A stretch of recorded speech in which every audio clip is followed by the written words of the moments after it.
Bab 54. Sore itu, langit Paris mulai berubah warna menjadi keemasan. Di dalam kamar hotel yang mewah, Raven berdiri di dekat jendela, menatap kota yang perlahan diselimuti cahaya senja.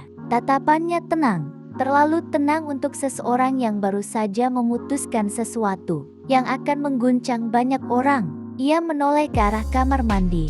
Suara air terdengar lembut dari dalam.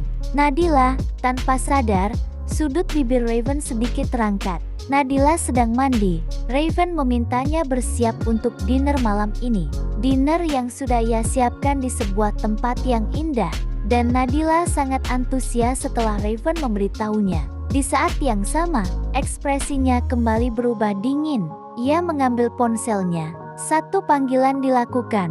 Suaranya rendah, tegas, tanpa emosi. Pastikan semua data itu valid. Aku tidak mau ada celah sedikit pun. Di seberang sana, anak buahnya menjawab dengan cepat. Sudah dipastikan, Tuan, Paman dan Bibi Anda juga terlibat. Mereka mendukung Wanda dari belakang. Raven terdiam sesaat. Tatapannya mengeras. Jadi, bukan hanya satu orang. Seluruh lingkaran keluarga yang selama ini berpura-pura baik, ternyata diam-diam mengusik hidupnya. Nadila, istrinya, sesuatu yang paling ia jaga. Jalankan rencana kedua. Suara Raven begitu dingin, nyaris tanpa perasaan. Detik itu juga, ia menghubungi asistennya. Hentikan semua investasi di perusahaan mereka. Kirim pemberitahuan resmi sekarang juga. Perintah itu keluar tanpa ragu, tanpa belas kasihan, seolah hubungan darah tidak lagi berarti apa-apa, karena bagi Raven, siapapun yang menyentuh miliknya adalah musuh. 1 jam kemudian, ponselnya tidak berhenti berdering. Nama demi nama muncul di layar.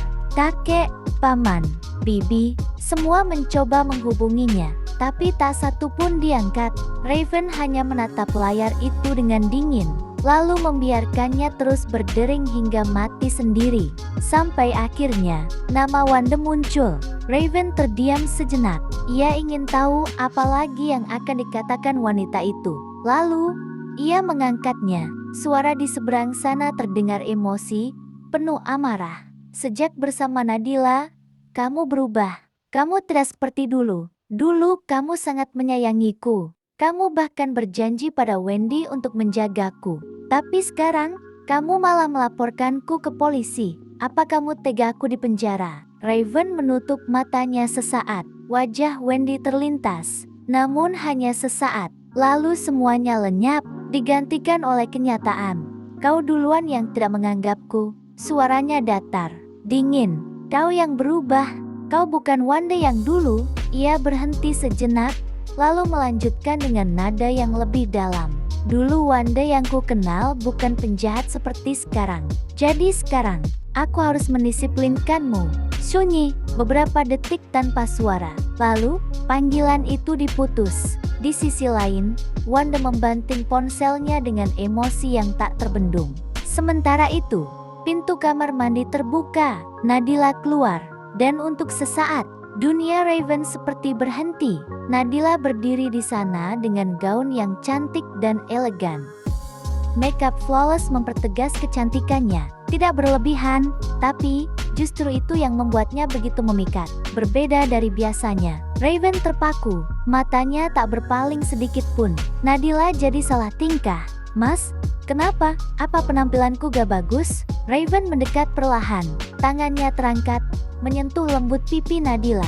Kamu cantik sekali sayang. Suara itu begitu pelan, tapi cukup membuat jantung Nadila berdegup kencang. Pipi Nadila memerah. Ia menunduk, tersenyum malu. Ia baru sadar, pria itu menyukainya berdandan seperti ini. Dan entah kenapa, ia ingin terus terlihat seperti ini di mata Raven. Raven meraih tangannya. Ayo, mereka pun berangkat. Mobil melaju membelah jalanan Paris yang mulai dipenuhi cahaya malam. Tak lama, mereka tiba di sebuah tempat terbuka yang begitu indah. Taman dengan bunga-bunga yang bermekaran. Lampu-lampu kecil menggantung di antara pepohonan. Dan di tengahnya, sebuah meja makan telah tertata sempurna. Lilin-lilin menyala, menciptakan suasana hangat dan romantis. Nadila terdiam, matanya berbinar. Begitu indah, Ia menoleh ke arah Raven, dan di sana, ia menemukan pria itu sedang menatapnya. Bukan sekadar melihat, tapi mengaguminya. Raven merasa bangga. Untuk pertama kalinya dalam hidupnya, ia merasa cukup hanya dengan melihat satu wanita tersenyum bahagia karena dirinya. Lalu ia menggenggam erat tangan Nadila, lalu berkata, "Sayang, temani aku. Jangan pernah pergi." "Mas, kamu ngomong apa sih?" "Tentu Mas, aku akan selalu bersama Mas. Apapun bisa kulewati Mas, asalkan jangan satu hal." Jantung Raven berdegup kencang. Ada rasa takut, rasa trauma yang kembali muncul. Rasa Toku ditinggalkan. Tanpa basa-basi ia lanjut bertanya, "Satu hal, apa itu?" Nadila tanpa ragu menjawab, "Satu hal yang tak bisa ku terima Mas. Aku tak mau diduakan saat hadir perempuan lain di hatimu. Saat itulah aku akan pergi." Raven mempererat genggaman tangannya. Rasa takut kembali menderanya. "Aku tak pernah melihat wanita lain. Wanita manapun aku tak tertarik. Kalau tak percaya, kau bisa memeriksa semuanya. Handphone, laptop, tab semuanya tanpa kunci akses." Sebelum Raven melanjutkan, Nadila memotong dan meletakkan jarinya di bibir Raven. Aku tahu Mas. Aku percaya, dan aku ingin kamu tidak berubah. Tidak kan?" jawab Raven cepat. Nadila tersenyum, lalu mengucapkan terima kasih atas semua kebahagiaan yang diberikan padanya. Dan sikap Nadila selalu membuat Raven kagum dan tak ingin kehilangan wanita itu.